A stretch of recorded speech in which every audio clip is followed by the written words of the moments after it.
Welcome to Behind the Bar podcast. As always, this is brought to you by the lovely coaches and clients of RT Fitness Durham, Sunderland and the Barbell Club. On today's episode, we have Emily, who's been with a client with us for years now. And in this one, we talk more specifically about this year, the big changes she's made and how she has dropped 44 pounds this year. In this episode, the first 10-15 minutes, the sound's a little bit off, just because where we record in the unit, sometimes it rains and you can hear that, but it does go off and the sound does get better with that. If you haven't already, hit that subscribe button, give us some comments on all of the podcasts, which is enjoy, any feedback, it'd be nice. Share with your friends as well, and then most of all, enjoy the show. Emily. Hi. Who is Emily? God, that's an internal question.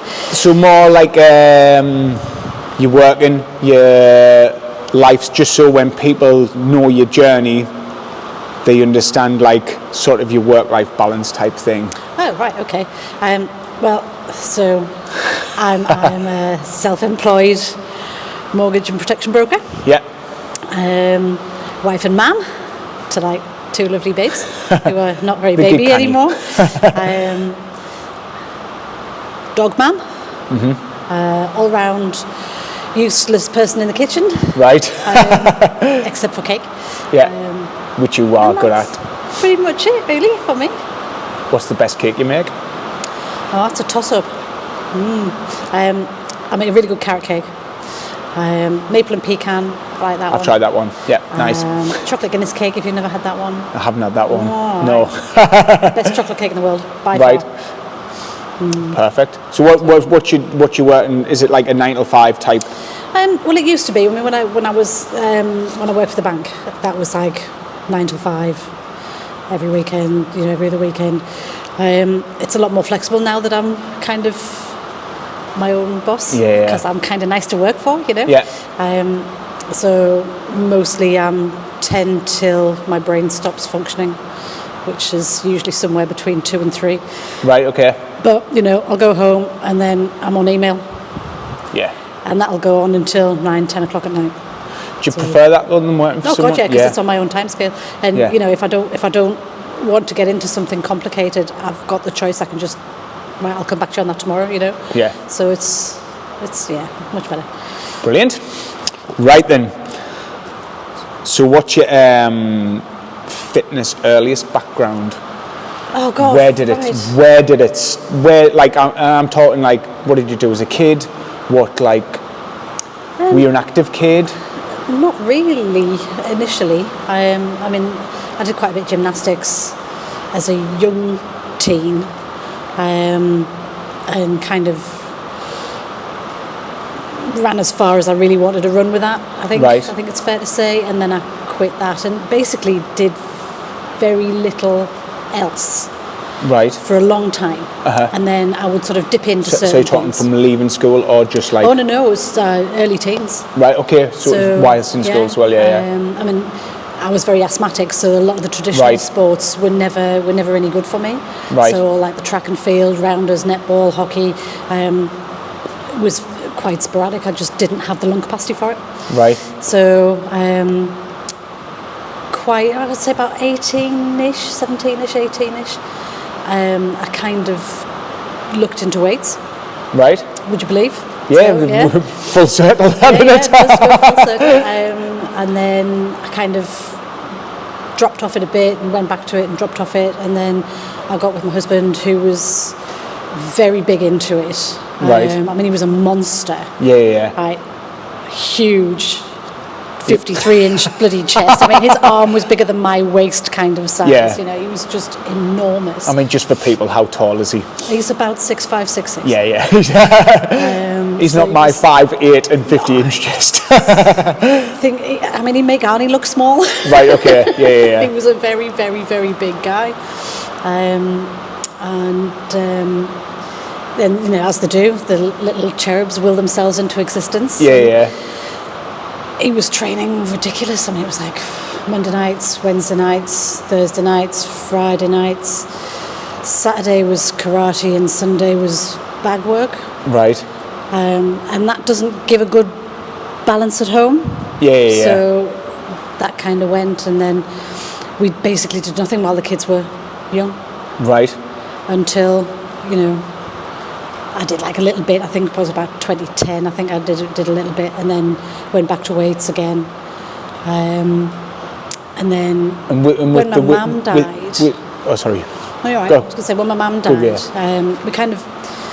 I hate to use the word inherited, but we kind of did inherit my dad. Right, okay. And what we hadn't realised is how ill he was with his dementia, which just chewed up the whole of my day. Right, okay. Any of my spare time that wasn't spent working, dealing with this, dealing with the kids, was dad. Yeah. So when he died, which was 2016, and that's when I started here. Fucking hell, right. So all this time. Yeah. And I just had no free scope to get into anything. So it had always been quick fix. Yeah. For 3 to 6 months, and then it falls off because you just don't have time to keep it up. Yeah. And then suddenly you think, that's now got to stop, because I was unfit, unhealthy, snored like an absolute train. Probably still do, don't care. You're asleep, you'll never know. I've woken myself up on many occasions, quite funny. But that's kind of how I ended up where I am now, in a way, because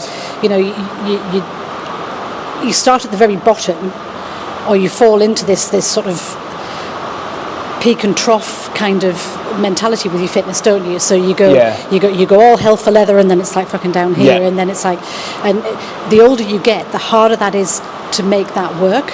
Yep. So your peaks and troughs become mountains and chasms. Yeah. And if you let that, it just becomes too much to overcome. Right. So at that point when my dad died, I was like, right, take stock, kid. Mark hadn't been very well. So was this 2016 as well? Right, yeah. So Mark had been really poorly. He'd had nasty gallbladder, damn nearly killed him. Because he let it.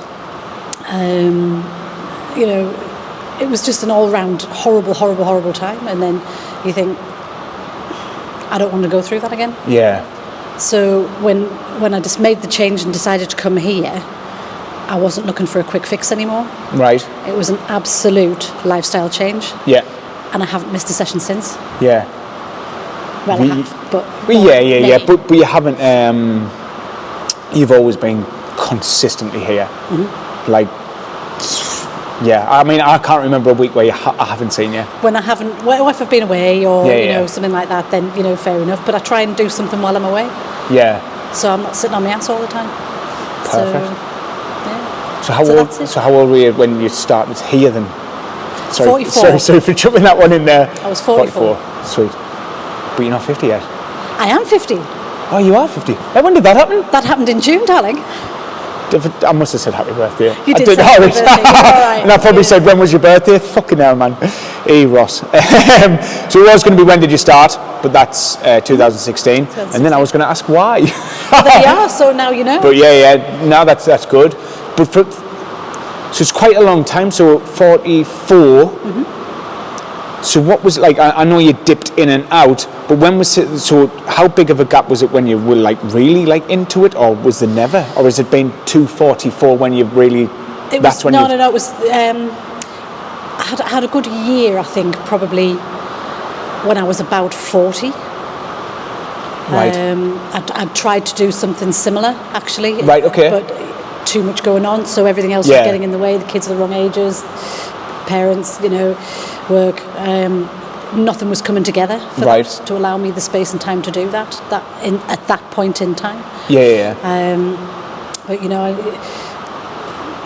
you get to that stage, and then the kids are a little bit bigger, and they don't need you around quite so much, and Mark's things are all settling down, and it was just time to make the change at that point. I could have gone on. I could have just stayed being lard ass couch potato. I could have done it. It would have been quite easy, but I wouldn't have liked the person that would have been there. Do you know what I mean? But probably with the family stuff happened around, that was a trigger point to fucking do something. Well, it was, and I was, mentally unwell, mentally quite unwell. Yeah. And, if anything else, I think I'd say when people say, how do you recover from the mental illness that I had, you don't actually. You live with it, and you have degrees of it being a bit of a pain in your ass, and most of the time it's okay. But it's much better when I'm much fitter. Yeah, it's a constant working on it, isn't it? It is, but when you're physically more capable, and working and lifting and running and moving, you're thinking less about what's going on in here, and it bothers you less. It's a shut off. I found it a massive help. Mint. Excellent. So there you go. So this year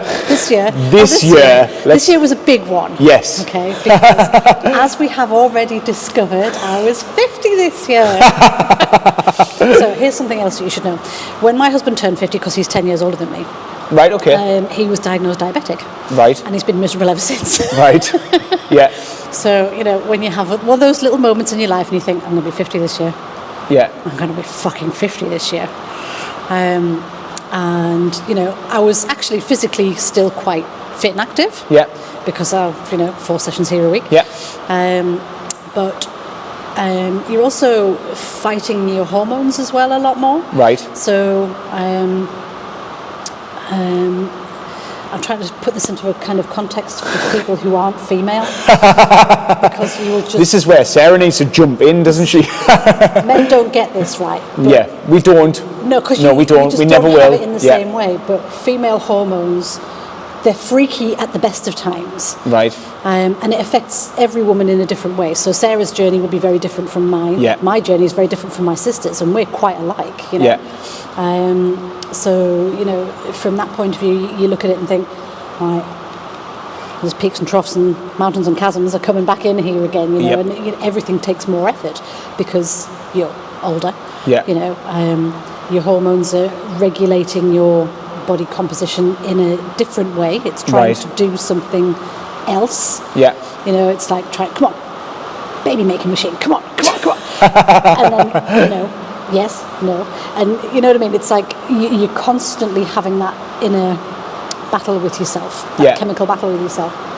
And I thought, I don't really want to go down the route of medication. Yeah. I wanted to butch it out as much as is humanly possible naturally. Right. Yeah. A lot of research into that finds that different sorts of exercise really help with that. Right, okay. Particularly when you get over a certain age, less of the running around a bit. Yeah. Much more of the weightlifting a bit, because your bone density and your muscle structure is purloined, for want of a better description, to do other things. Yeah. Because that's what your hormones are telling it to do. It's like, no, you don't need that muscle mass, you need to do this instead, Rest, in a sense. Yeah. Yeah. So that was one of the things that was sort of ticking over in the back of my mind and over Christmas, and I thought, you know what? Yeah, we're too heavy.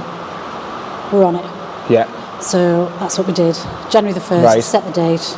Had a lovely Christmas, don't get me wrong. I had a nice lead up to Christmas. I didn't skimp on anything. I just decided that's that. That's my line in the sand. Right. That's my starting point. Yeah. And here we are, nearly 10 months later. Yeah. 3 stone lighter. Fucking brilliant. Fitter and stronger, less asthma.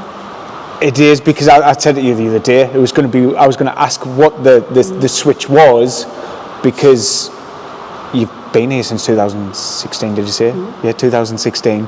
So 2016, obviously, like we've just said, went up and down, but you've been consistently here. Nothing wrong with my fitness levels, don't get me wrong. Yeah, exactly. Just, I like food, it's nice. Yeah, it is, it is. Everyone does. That's the thing, but it has been this year, like you've just went... Mm-hmm. I wouldn't even say like you've went fucking all in, you've just done it right. We just knuckle down. Yeah. Knuckle down. And again, I'm a very tiny human being, so like, for those who don't know me, I'm 5'2". 1.5 really, actually. I don't need as many calories because I'm a smaller body. Yeah. So calibrating for that was fun. Which is hard, I think, Yes, it is. because like, unfortunately, especially having a big husband, whose meal sizes are going to be. Got big children as well. Well, yeah. Well, one of each, to be fair. One small, one big. But there you go. And generally amongst couples and stuff like that, we just dish out the same portion sizes. And for you, for your fella, him to walk to the shops compared to you walking to the shops. It's far more effort for me to do anything. but he'll be burning lots more. That's what I mean. And like, it's so hard for you, say small people, not, you know what I mean, smaller people, to get round in the heads. Like, they can't have 2,500 calories to maintain, even though that's generally the recommendation, 2,000 women, stuff like that. You just do have to have that little bit lighter. They said for years, women should be eating 2,000 calories a day to maintain weight. Yeah. I mean, I would be a heifer at 2,000 calories a day. Like, no word of a lie. I've done it. This is, that's probably brought back though from when we were more active, because that 2,000 and 2,500's been in there a long time. I haven't been sitting on my ass for the last 4 years. No, you haven't. I know. But I think, trying to find where your calorie deficit starts. Yeah. It's always going to be a personal thing anyway. But when 100%, when you're not the same sort of size and shape as everybody else, it is a little bit trickier, I think. Yeah. Because you have to do your own research on it, and and age, I assume, and hormones and all of that will play a part, I would assume. Finding it was, I found, didn't work at 1,500 for me. That's about, I reckon, my maintenance, 15 to 1,600.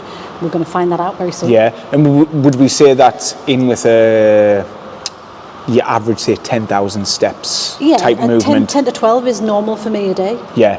Anyway, because, I walk dog. 10 to 12 is normal, and that won't change. Yeah. So activity levels should more or less stay the same. Yeah. Give or take a little bit. But I might be able to have, nice things again for a little bit. But this is the thing, when you're in the mid 9 stone-ish mark, that's old money now, isn't it? We've been doing it in pounds, but you know what I mean. Like I'm in the 8s now, With that, this is the thing. It's like when you're that weight, people don't grasp that. Like, because the smaller you are, that's where your calories have to go in line. Yeah, but it's like I said, it's a personal thing, isn't it? So, it is, yeah. And you've got to stick to it, because it's no good. You could say, I could, you lose weight on 1,000 calories a day. Yeah, you can. I've just had a week of 1,000 calories a day. I couldn't live like that. This was the final week of the shred. Yeah. Don't do that. No, don't do that. I'm really looking forward to having proper food again, because I'm hungry, I've been thirsty, I've been grumpy and snarky, and sorry everybody who's had to live with me. Right then, so you started up on Carnage? Mm-hmm. Yeah, how was that? Well, how is Carnage? You still do great. it? Yeah, I do still do it. It's funny, because when I moved on to doing weights in May, the one thing that I was really worried about moving from Carnage, which is very high cardiovascular work, onto weights, which is less cardiovascular work. Yeah. Choose my words carefully. Okay? Or so people think. Or so people think, No, it is less, because my heart rate doesn't beat as fast, I'll tell you that, because I've been watching it. Some of these Carnage sessions, I'd be doing 160, I got up to 170 beats a minute, on there, which for an old bird, that's not bad. Yeah. And, I think Max I've had on his about 140. I bet you that was on a leg day, was it? It certainly was, yes.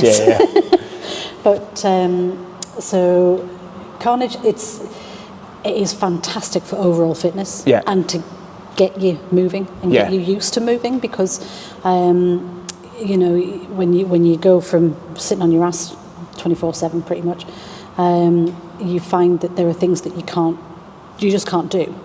What you would have been able to do. Yeah. Teens and pre. No, absolutely, because the older you get, things stop working and start falling off. That's just that's getting old. It's a great way to get into movement. You can take it as slow as you need to, and you can speed it up as you go. So from that, I mean, you'll know yourself, the people that we've had through here, some of them have had horrendous injuries, some of them have been quite ill, some of them have just had a long time of sedentary lifestyles, and I was definitely one of those. Yeah. And you start small, and it gradually you get bigger and better and fitter and stronger, and after however many years it was, I decided that was a time for a switch for me. Yeah. But what was surprising actually is how strong it does make you, because it does. 100%. Yeah. It does. I was quite surprised at that, because I'm hopping over here and I'm lifting not dissimilar weights to people who are much bigger and much stronger than me. Yeah, who's been doing it longer. Who's been doing it a lot longer, and you're thinking, well, I'm a little newbie here, and I'm only a little bit behind, and I'm catching up fast. We always find that when anybody moves across from the carnage to there, they've got a much better base from people who move straight into barbell. Like when people coming into barbell and like you're trying to teach them a squat or anything like that, it's very hard. But from you guys who's done this for a while, even when people who's just done, say, the 90 days, and they move across, their base is solid. It's much stronger. I mean, it's not solid, but it's squat properly. You can move properly. You've got a good range of motion, and you're used to manhandling weight and moving while manhandling weight, which is something that I think a lot of people don't realise is pretty important.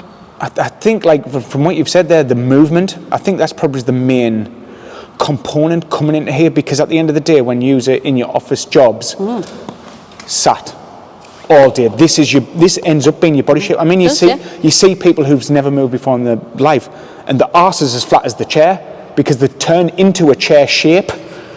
Do you know what I mean? They do, you're right, yeah. But then when you're coming into here, like, as much as, I mean, I fucking hate bear crawls, but bear crawls, I don't mind bear crawls. I do not. But it's getting that movement of like, when do you ever do a bear crawl, like outside of Well, you don't, do you? But, at the same time, it's a great way to move your legs while restricting your lung capacity. So actually, from an exercise, it's a great exercise. It is. It is because, like, it's good for you.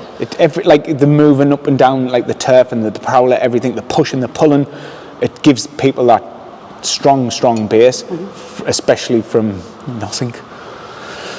It's as an entry-level fitness thing. I mean, I did it probably for a bit too long, if I'm truthful with myself. Right. I should have moved over there about a year previously, I reckon. But right. But yeah, it is what it is. You enjoyed it? I did. I still do. Yeah, exactly. But you've still been coming in and doing it. Yeah. It is. I think it's great fun. It's a great team game. Yeah, it is. It is, especially when you've got a nice big crowd of you in, and it is Sergeant Dan on the case. But it is. It's good. So, so shred. So you've been doing the barbell since, when did you start May start the barbell, and we pretty much jumped onto the shred. July. Tell me how did you find the shred? Well, actually it wasn't too terrible, but then bear in mind I've been shredding since about January. Yeah, you've been on a continuous weight loss from there. Yeah. And then I had a bit of a break while I shifted over from carnage into barbell, because you don't want to be doing, well, you do what you need to do, obviously, but in my head it was like, actually, I would rather find my feet and then restrict. Focus on the training. Absolutely. So that was kind of where my head was going with that. So I had a bit of a break, and then I thought, actually, I don't really need it, I'm fine. Yeah. We'll get back on the wagon. So we did. We got back on the wagon, back on our 1,200 calories a day. Yeah.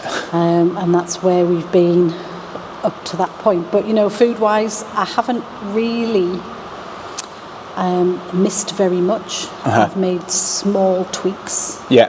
So, breakfast. Protein. Greek yogurt. I mean, like 0% fat Greek yogurt. Mark's used to do a nice little tub of this stuff. And man, it's nice. Yeah. And if you mix it with like clear whey isolate, that's also very good. But don't not the apple and blackberry one, because that was peach tea. In with the yogurt, yeah, man. Just crack on. 150 grams of yogurt. I suppose it's going to taste like a peach yogurt, which I actually really like. Yeah. So oof. I'm not going to try it though. No, do you know what? Try it, because it's all right. See, I've got the Greek yogurt in with me, what's it called? Overnight oats.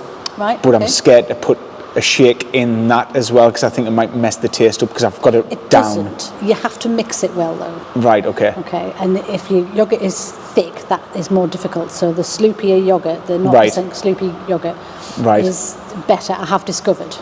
So not this the, has been trial and error. yeah, by the way. yeah. Not the thick, is it like The super thick Onken set type Yes, yeah, fires yeah, type, yeah, type yeah. stuff. Yeah, no, it's the sloopier, like Tesco's is it the own, Greek Sainsbury's. style yogurt? Yes. Tesco's Greek, like, yeah. So same stuff.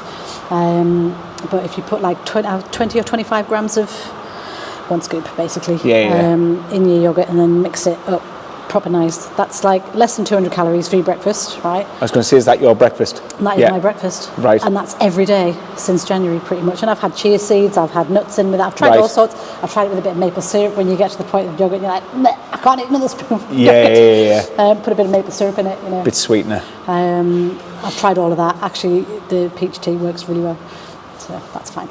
And then it's been eggs, more eggs, some egg whites, some more eggs, and a few egg whites.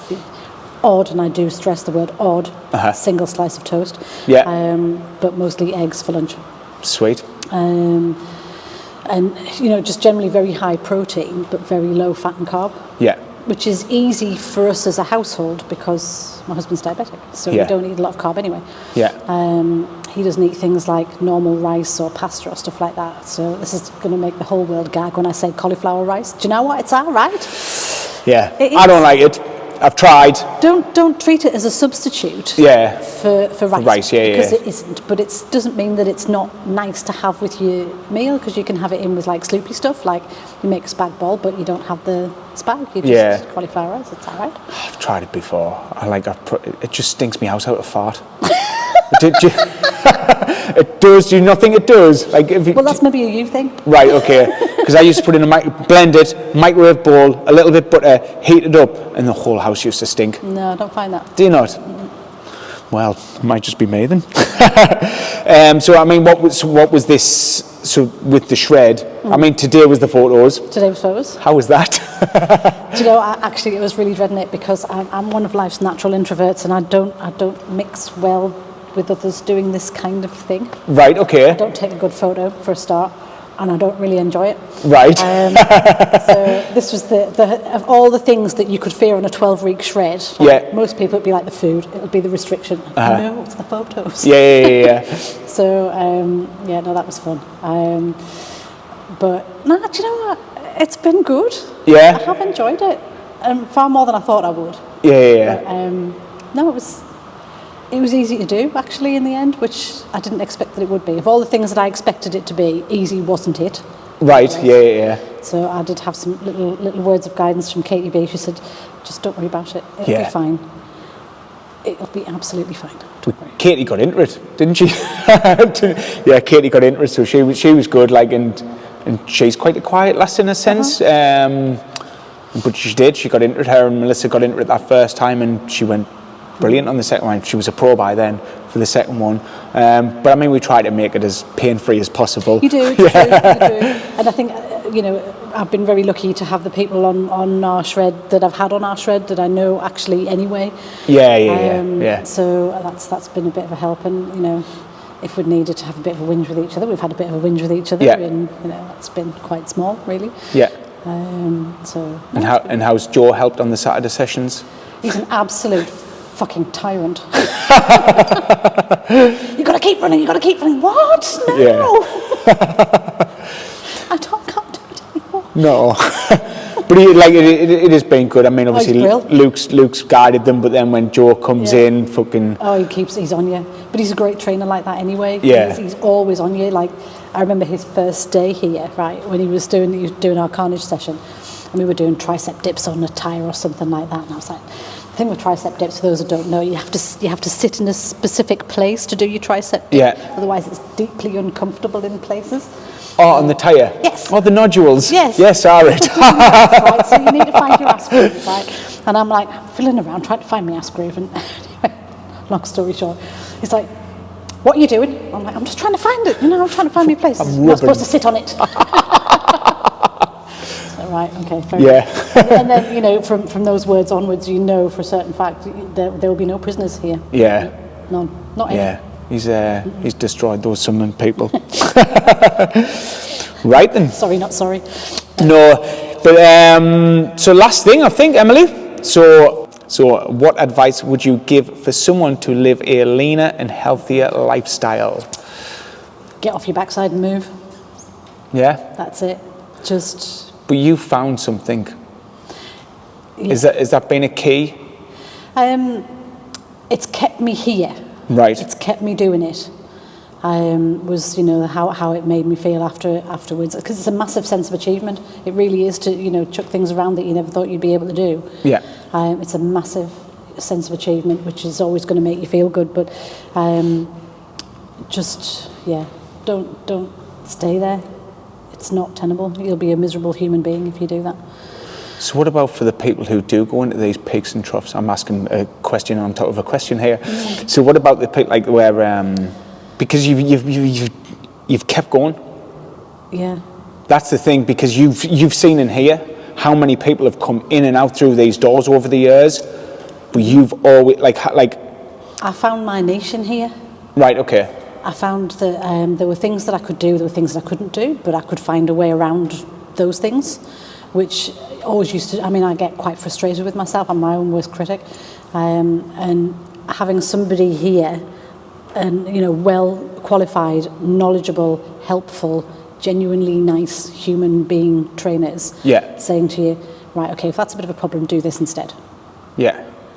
Right, and they can do it like that. Yeah. So being able to do that, takes the pressure off me, because there's something that I can't do, and I just find another way around of working the same muscle group. It really, you just have to tell them. Yeah. Perfect. That's it. Thank you very much. Cheers, young'un. Cheers. Thank you very much.